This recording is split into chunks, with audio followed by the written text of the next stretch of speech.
আরে দোস্ত, চিরেই তোমার লাশটা যখন এখানে দাঁড়াবে, এই খাটিয়ায় তো তোমার লাশও শুইবে। সেদিনও তো পৃথিবীতে ব্যস্ততা থাকবে, তুমি তো আর যাইতে পারত না। হযরত ওমর রাদিয়াল্লাহু তাআলা আনহু বলতেন, সাইয়্যিদুনা ওমর বলতেন, কুল্লা ইয়াউমিন ইউকালু মাতা ফুলান মাতা ফুলান ওয়ালা বুদ্দা মিন ইয়াউমিন ইউকালু মাতা ওমর। হযরত ওমর বলতেন, হে দুনিয়াবাসী, প্রতিদিন ঘোষণা হয় আজ অমুক মরলো, আজ অমুক মরলো। অচিরেই ঘোষণা হবে, নিশ্চিত অচিরেই একদিন এলান হবে আজ ওমরের মৃত্যু হলো। যেদিন হযরত ওমর রাদিয়াল্লাহু তাআলা আনহু ইন্তেকালের মুহূর্তে, শাহাদাতের পূর্ব মুহূর্তে উনি শহীদ হইছেন, উনাকে মসজিদে ফজরের নামাজের ওয়াক্তে এক কাফের অগ্নিপূজক ছদ্মবেশে ওনার কোমরের মধ্যে ছুরি দিয়ে ঘাই দিছিলেন। হযরত ওমর রাদিয়াল্লাহু তাআলা রক্তে ভাসে গেছেন মেহরাব। ওই অবস্থায় ওনাকে ধরাধরি করে ওনারে ঘরের মধ্যে আইনা যখন খাটিয়ার মধ্যে বিছাইছে, চকির মধ্যে শোয়াইছে, তখন অবস্থা এরকম বেসামাল ছিল যে মুখ দিয়ে ওষুধ দিচ্ছে বা পানি দিতেছে, এদিক দিয়ে বাইরে হয়ে যেতেছে। হযরত ওমর রাদিয়াল্লাহু তাআলা বুঝছে উনি দুনিয়াতে আর টিকবে না, আর বাঁচবে না। এখানে দুইটা ঘটনা হয়েছে তখন।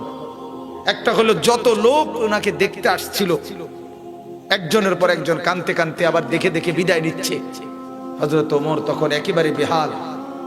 এই অবস্থায় কিতাবে আছে এক যুবক হযরত ওমরকে দেখতে, আমি চাই মৃত্যুর পূর্বে আমার এই জীর্ণ শীর্ণ অবস্থা দেখে যে আমি মাটিতে পড়ে আছি, আল্লাহর যেন একটু দয়া হয়, আল্লাহ যেন আমাকে একটু মাফ করে দেয়। হ্যাঁ, হযরত আব্দুল্লাহ ইবনে আব্বাস রাদিয়াল্লাহু তাআলা আনহুমা বলছিলেন, ওমর আপনি খলিফাতুল মুসলিমিন, আপনি 10.5 বছরের বাদশা, আমরা আপনার উপরে রাজি।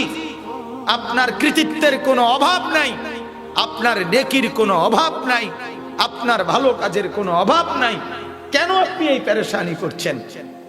হযরত ওমর তখন বলছে, আব্দুল্লাহ ইবনে আব্বাস, আল্লাহর কসম, আমি প্রতিদানও চাই না, আমি শাস্তিও চাই না, আমি শুধু এতটুকু চাই আল্লাহ যেন বলে দেয়, যা তোরে ছেড়ে দিলাম।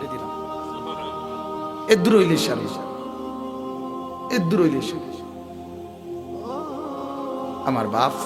অতএব ফিকির নিয়ে বসা। কি নিয়ে বসা বলে? কলিজা মাপবেন, কলিজা মাপবেন।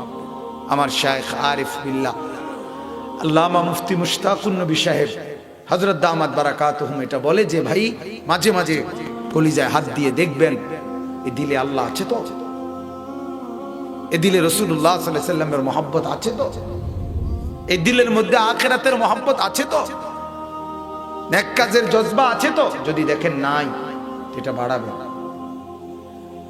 এটা বাড়াবেন। আল্লাহর নবী সাল্লাল্লাহু আলাইহি ওয়াসাল্লাম বলেন, ইদা সাররাতকা হাসানাতুকা ওয়া সাআতকা সাইয়্যাতুকা ফাআনতা মুমিন। আল্লাহ নেক কাজ তোমাকে আনন্দিত করে আর তোমার গুনার কাজ তোমাকে দুঃখিত করে, কষ্ট দেয়, বুঝবা তুমি এখনো মুমিন। নেক কাজ করছো ভাল লাগতেছে, গুনার কাজ করতেছো আফসোস লাগতেছে, তো বুঝবা এখনো তুমি মুমিন। যেদিন দেখবে এটাও নাই, এটাও না, হাজারো মুসলমান, হাজারো যুবক গত 1 বছরে বলতে পারবে না কোনোদিন, এরকম লাখ লাখ যুবক আছে আমাদের মহল্লায়, গত 1 বছরে কোনোদিন ফজরের নামাজ একটা রাকাত সেজদা দেয় নাই। আছে না এমন? কিন্তু তার কলিজায় এটা নিয়ে এখন আফসোস নেই। কত মুসলমানের ঘরে গত 30 বছর ধরে রঙিন টেলিভিশন প্রতিদিন চলতেছে, এটা নিয়ে তার কলিজার মধ্যে এক বিন্দু কোনো আফসোস নেই। কত মুসলমান আছে গত 10 বছর ধরে বাজারে ব্যবসা করতেছে সুদের টাকায়, ধোকা দিয়ে, ওজনে কম দিয়ে, এটা নিয়ে তার চেহারার মধ্যে কোনো একটু বিব্রত, অনুশোচনার কোনো চিহ্নও নাই। কত মুরব্বী আছে 60 বছর বয়স, এখনো দেদারছে, জনসম্মুখে বিড়ি খাইতেছে, সিগারেট খাইতেছে, একটু লজ্জার অনুভূতিও নাই। হায় হায় হায় হায় মুসলমান, হায় হায়, বিবেক জাগবে কোন দিন? হ্যাঁ, কত স্বামী আছে যার বিবি আজ 20 বছর যাবৎ বেপর্দা, বাজারে বাজারে ঘুরে, মার্কেটে মার্কেটে ঘুরে, নির্লজ্জ স্বামীর কলিজার মধ্যে একটু ব্যথা লাগে না? কিরে, এটা বউ আমার, দেখে যে সবাই, এটা মেয়ে আমার, দেখে যে সবাই, আরে এটা তো লুটের মাল নাকি? মুসলমান সব মনে রাখবেন, গুনার কথা বলার পর যদি কলিজাতে অনুভূতি না আসে, কলিজা মরে গেছে। ওয়ালা তাকুনু কাল্লাযীনা নাসুল্লাহ ফাআনসাহুম আনফুসাহুম। রব্বুল আলামিন বলেন, বান্দা আমাকে ভেবো ভুলো না বান্দা, আমি আল্লাহকে যদি বেশি ভুলে যাও, একদিন এমন হবে আমি আল্লাহ তোমার নিজেকেই তোমার থেকে ভুলিয়ে দেব। সেদিন আর তুমি যে মুসলমান এ কথাই আর মনে থাকবে না, সেদিন আর তুমি যে কবরে যাবা এটাই ভুলে যাবা। তোমার যে আখিরাত আছে, তোমার যে হাসরের মাঠ আছে, এটাই আর কোনোদিন মনে আসবে না। এমন শাস্তি দেব, এটা সবচেয়ে বড় শাস্তি। ফাআনসাহুম আনফুসাহুম। আমার হযরত বলে যে দুনিয়াতে মানুষ রাগ করতে গেলে বলে, এমন ফিডা ফিডুম তোর বাপের নাম ভুলাই দেব, বলে কি না? এমন ফিডা ফিডুম তোর বাপের নাম ভুলে যাবি। তো আল্লাহ তাআলা বলেন, নাফরমান আমাকে বলছো, সেজদা দিতে ভাল লাগে না? না, এমন শাস্তি দেব তুই তোর নিজের নাম ভুলে যাবি, তুই যে মুসলমান এটা ভুলে যাবি। একদিন তুই ভুলেই যাবি তুই যে মরবি, মরবি। নুওয়াল্লিহি মা তাওয়াল্লা ওয়া নুসলিহি জাহান্নাম। আমি তোর উল্টো পথেই, তোর নাফরমানির পথেই পথে তোরে আমি একদিন জাহান্নামে ফেলব। এজন্য আমি আপনাদের কাছে শুধু আমার বয়ানের জন্য, যেহেতু আমি মাগরিবের পরেই বসছি, আরো ওলামায়ে কেরাম কথা বলবেন, এই জন্য এই আশায় বলছি, প্রত্যেকে ওলামায়ে কেরামের বয়ান কলিজার দরদ নিয়া, নিজের ফিকির নিয়া শুনবেন। বলেন ইনশাআল্লাহ, বলেন ইনশাআল্লাহ। জুম্মার নামাজের বয়ান পুরা 2 চোখ খোলা রাখা ইমাম সাহেবের দিকে তাকায়া, খতিবের দিকে, তারপরে বয়ান শুনবেন। কিছু কথা পেশ করতে চাই, আল্লাহ তাআলা আমাদেরকে তৌফিক দান করেন, বলেন আমিন। সূরা আনফালের 24 নম্বর আয়াত আল্লাহ তাআলা বলতেছেন, ইয়া আইয়ুহাল্লাযীনা আমানু। এটা হলো প্রথম সম্বোধন। আল্লাহ তাআলা এই শব্দটার মাধ্যমে আমাদের সবাইকে ডাক দিয়েছেন, হে ঈমানদারগণ, হে ঈমানদারগণ। এটা আল্লাহ তাআলার ডাক। কার আহ্বান বলেন? কোরআনুল কারীমের মধ্যে মোট 89 বার, 8, 9, 89, এই 89 বার আল্লাহ তাআলা আমাদেরকে ইয়া আইয়ুহাল্লাযীনা আমানু এই শব্দ দিয়ে ডাক দিয়েছেন। সুবহানাল্লাহ।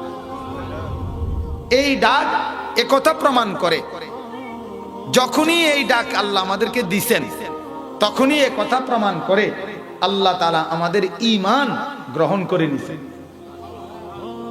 গ্রহণ করে নিয়েছেন বলেই হে ঈমানদারগণ বলে আমাদেরকে ডাক দিয়েছেন। ঠিক কি না বলে?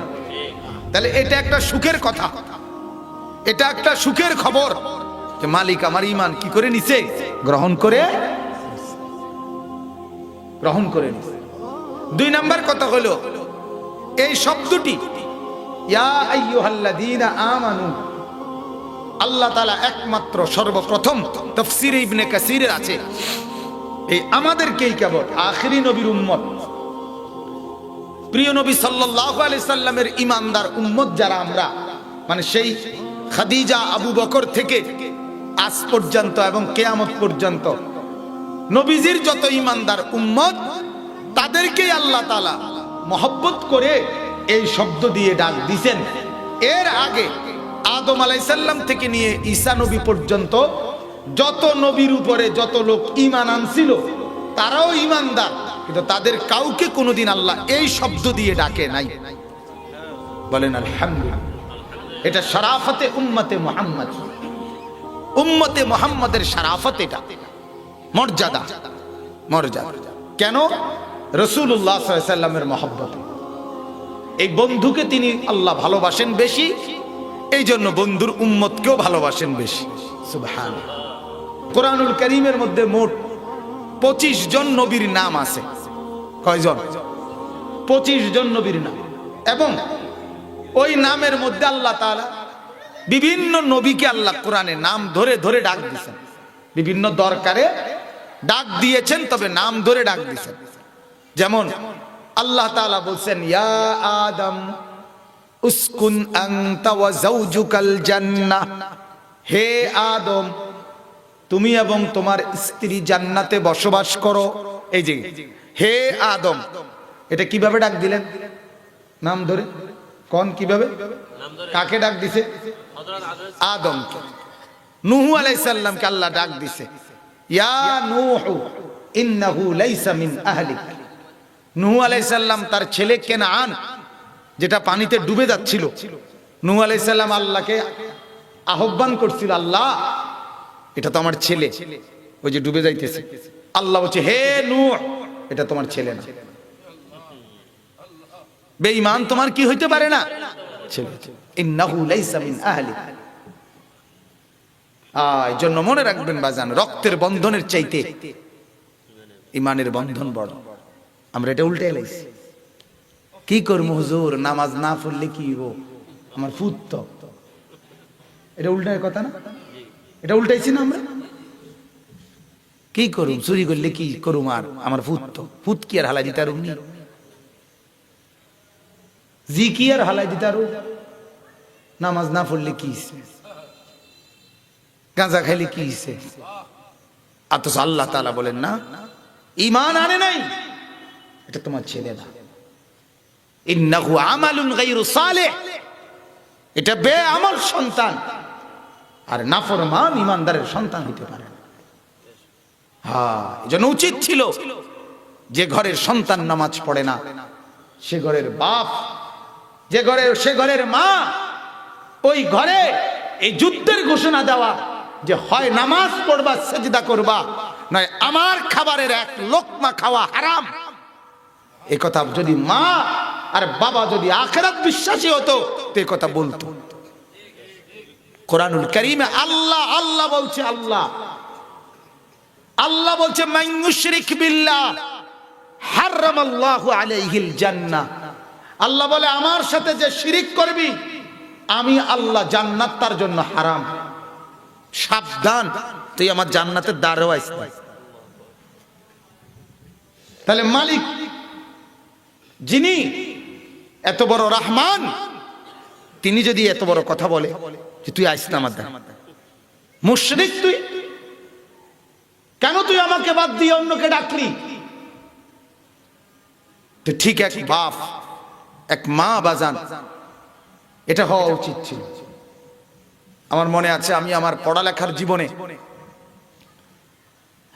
জীবনে শুধু একবার আমি এক মাদ্রাসার ব্যাপারে আমার আব্বারে শুধু এই কথা বলছিলাম, আব্বা আমি এই মাদ্রাসায় পড়বো না, অন্য মাদ্রাসায় পড়বো, শুধু এই কথাটাই বলছি।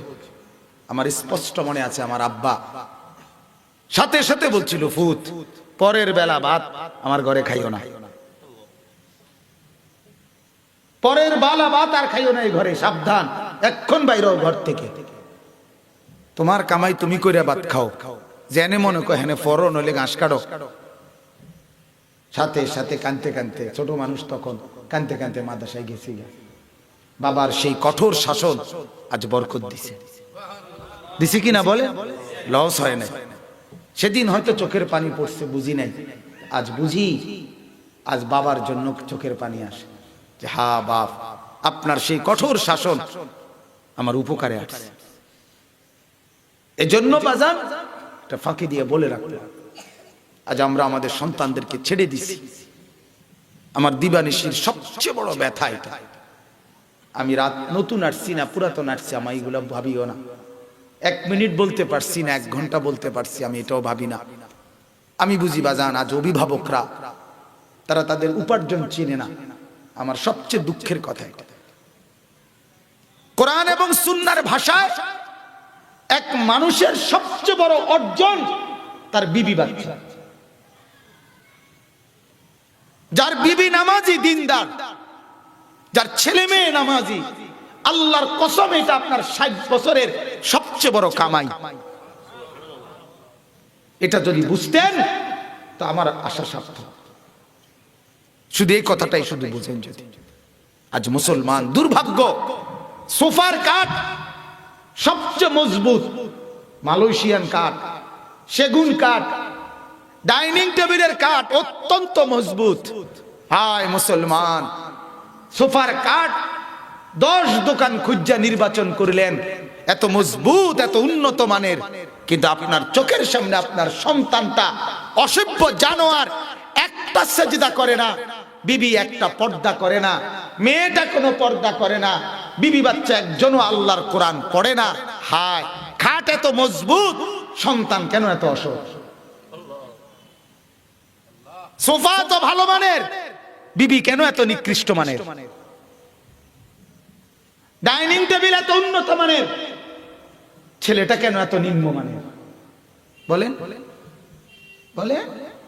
তাহলে বুঝেন নাই, কামাই চিনেন নাই, রোজগারটা চিনেন নাই, উপার্জন চিনেন নাই। মুসলমান মুসলমান চিনে নাই। আমার সেদিন একজন মাঝ বয়সী লোক দেখাইতেছে তার বাড়ি। হুজুর এই বাড়িটা করছি, 4টা রুম হুজুর, বড় বড়, 4টার লগে বাথরুম। মানে উনি যে বলতেছে মনে হয় যেন আরে এত বড় নিয়ামত আর কি, 4 রুমে বাথরুম, মানে খাইয়া জাগাত। যেখানে ওই যে আমাদের দেশে আপনাদের দেশে আছে কিনা উন্দুরের ওষুধ বেচে, জাগাত খায় জাগাত বেরেক, উন্দুরের ওষুধ যারা বেচে রাখো, যে এনে খায় এনে কি বেরেক, মানে এনে মরে যায় উন্দুরের ওষুধ খাইলে, জাগাত খায় জাগাত বেরেক। এবার হিসাব হইল যে কত বড় নিয়ামত ওনার, 4টা রুম 4টা বাথরুমের লগে, যে এনে খাইবে এনে বেরেক। আস্তাগফিরুল্লাহ, এটাই অর্জন?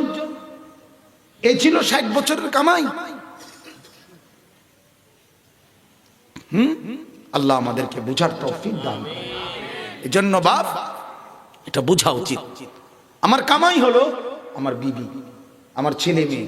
আল্লাহ নবী সাল্লাল্লাহু আলাইহি সাল্লাম বলেন, আদ-দুনিয়া কুল্লুহা মাতাউন ওয়া খায়রু মাতাইহা আল মারআতু সালিহা।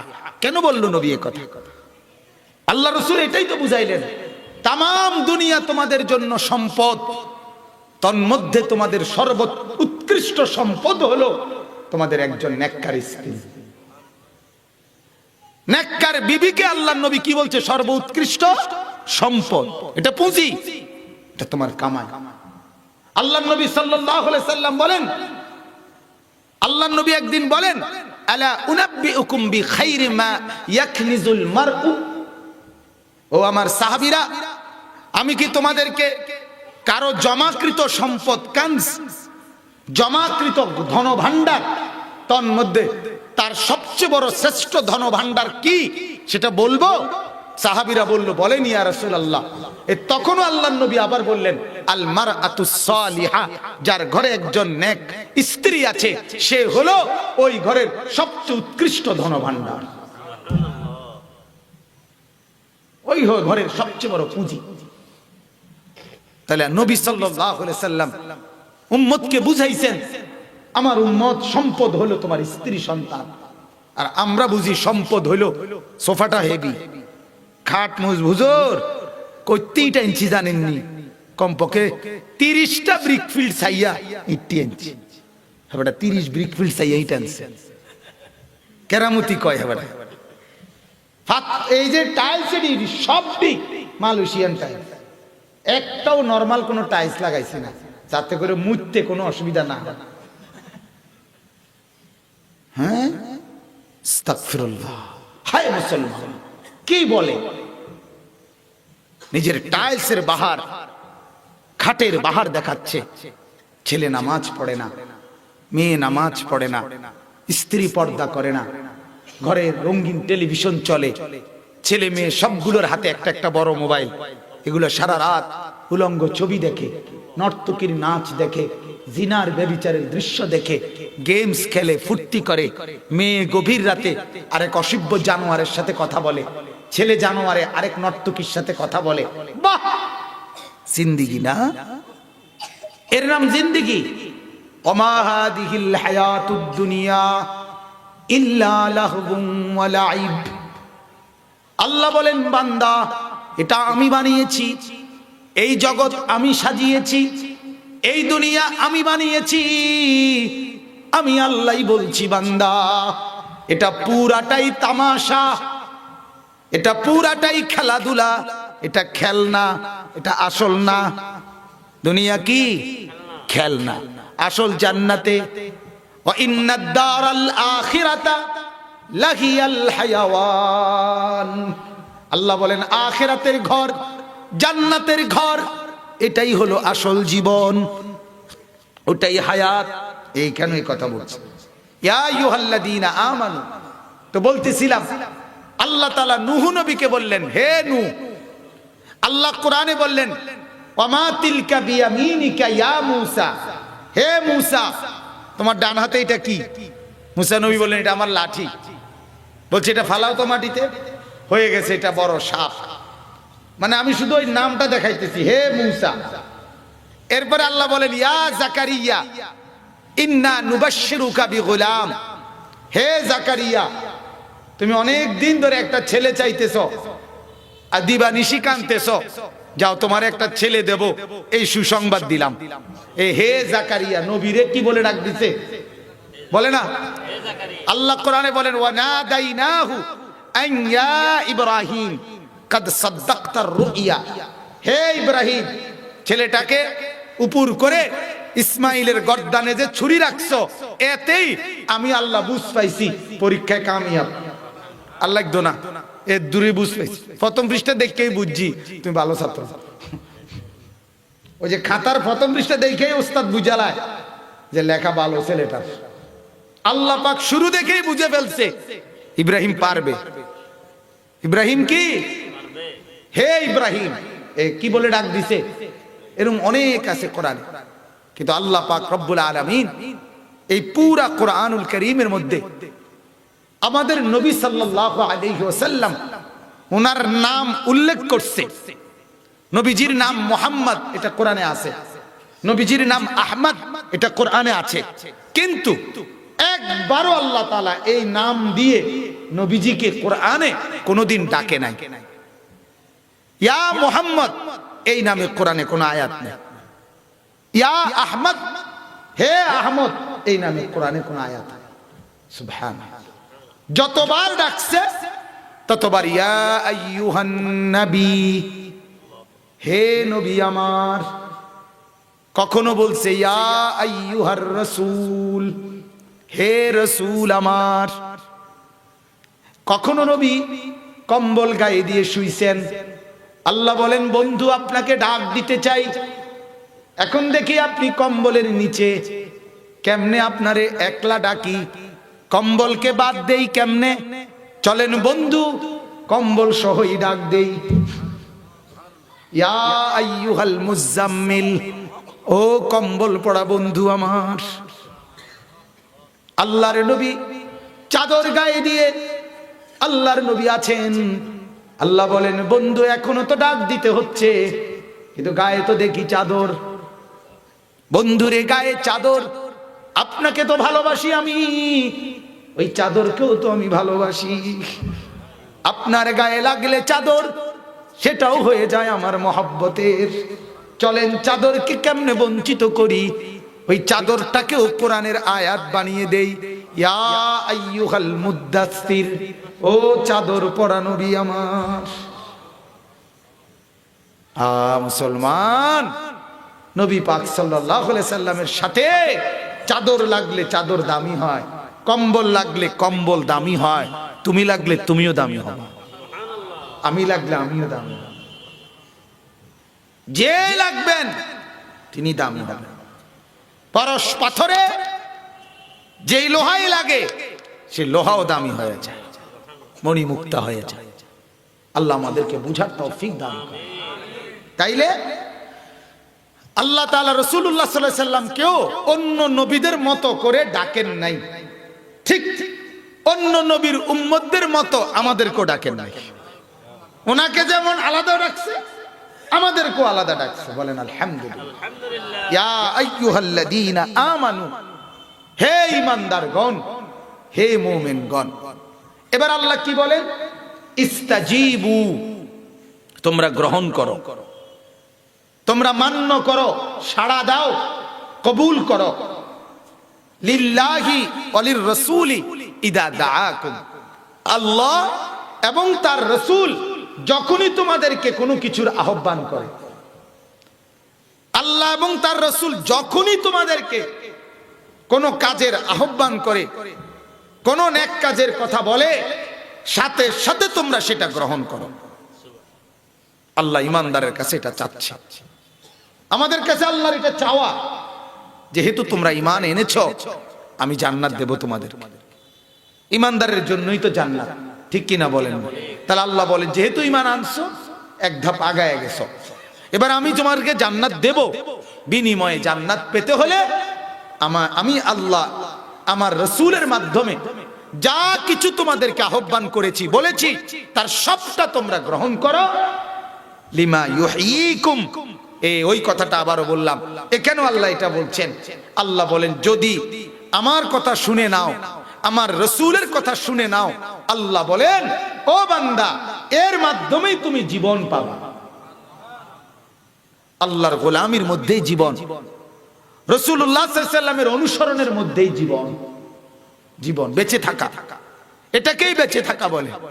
আল্লাহর কসম বাজার এই কথা শুধু বোঝে, গুনাহ মানে বেঁচে থাকা না, নাফরমানি মানে বেঁচে থাকা না, আল্লাহকে ভুলে যাওয়া মানে ওই মানুষটা বেঁচে নাই। এটা যদিও হাসে তো এটা একটা মরা লাশ হাসে। রাসূলুল্লাহ সাল্লাল্লাহু আলাইহি ওয়াসাল্লাম বলেন মাসালুল লাযী ইয়াযকুরু রাব্বাহু ওয়াল্লাযী লা ইয়াযকুরু রাব্বাহু মাসালুল হাইয়্যি ওয়াল মাইয়্যিত। নবীজির হাদিস, আল্লাহর নবী বলেন যে আল্লাহর জিকির করে না, আল্লাহর নাম নেয় না, আর যে আল্লাহর নাম নেয়, নবীজি বলেন এই দুইজনের পার্থক্য কেমন? মাসালুল হাইয়্যি ওয়াল মাইয়্যিত, একজন জীবিত আর একজন মৃত। তাহলে রাসূলুল্লাহ সাল্লাল্লাহু আলাইহি ওয়াসাল্লাম আল্লাহকে যে স্মরণ করে না তাকে জীবিত বলছে? কথা বলে না কেন? সে তো মুর্দা। হযরত ওমর রাদিয়াল্লাহু তাআলা আনহুর জামানায় ইয়ারমুকের দ্বিতীয় যুদ্ধ, ওই যুদ্ধে খ্রিস্টান সৈন্যবাহিনী ছিল ৬০,০০০।